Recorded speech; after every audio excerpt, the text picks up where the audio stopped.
Next I asked him about what he looks for in a new recruit, other than the general, things, like cleanliness, punctuality stuff. He mentioned one of the things I find interesting is that he looks for employees that are willing to be there, and they're not just there for the check. This attribute is important in the sense that all restaurants are a well-oiled machine, and if one cog isn't lubed up, i.e. they're willing to work as part of the team, then the machine won't work. The 7th and 8th questions I asked were about what types of questions he asked during an job interview and how he trains employees. The new applicant questions were very generic, asking about the individual's work history in the industry as well as what they look for in a restaurant.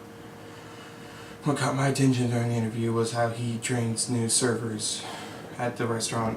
How we would train a new server is we would have them shadow a veteran server and get them exposed to what it's like to work in that particular restaurant, which I feel like that's probably one of the better ways to train new employees, mainly servers.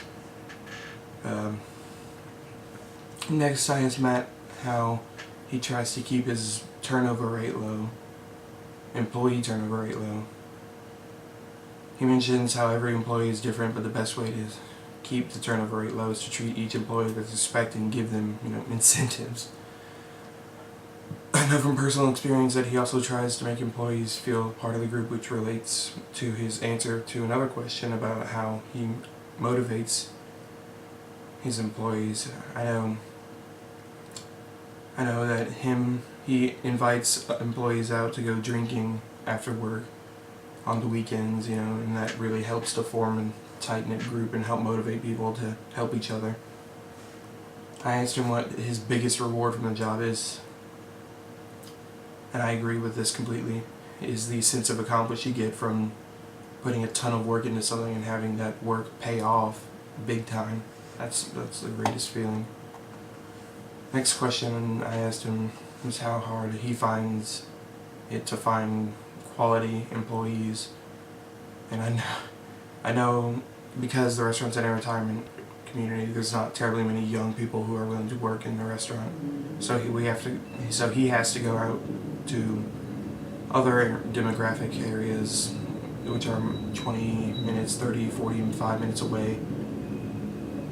And I know some of the employees commute 45 minutes an hour to work there. But Matt does such a good job making the commute worthwhile that most of the employees look forward to the commute. The next question I ask concerns what he has learned from the job. This job specifically, he said that he learned that you cannot please everybody, but you can please most people. One of the prominent points I got from this discussion was how he doesn't take it personally when a customer isn't satisfied due to the fact that it is impossible to make everybody happy, and you shouldn't sweat it. Then the 15th question I asked him was if there were any mistakes he's made early on in his managerial experience, to which he replied that everyone makes mistakes. Of course they do. He says that his biggest mistake was giving a certain employee too many chances to shape up, I should say, and how his only regret about this situation was not firing that employee sooner. I know this former employee, and I had mentioned him in a previous discussion board assignment, and honestly I'm shocked that the owner didn't come and forcibly remove him after a few things he did.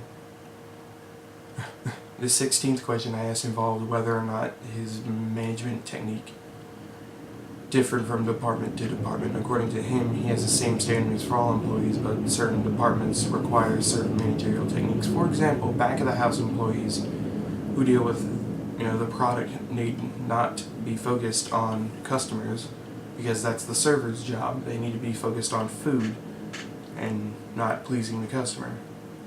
Well, keeping an employee focused on their main component of their job is key to properly managing. The last question I asked Matt is what his philosophy is for managing people. His response is that you have to give respect to earn respect. And I know he worked tirelessly to do this with everybody. I know if an employee disrespected Matt, then he wouldn't respect him back, and eventually those people usually got fired or left. I respect his philosophy. He also said that good employees make mistakes, but bad ones make the same mistakes repeatedly.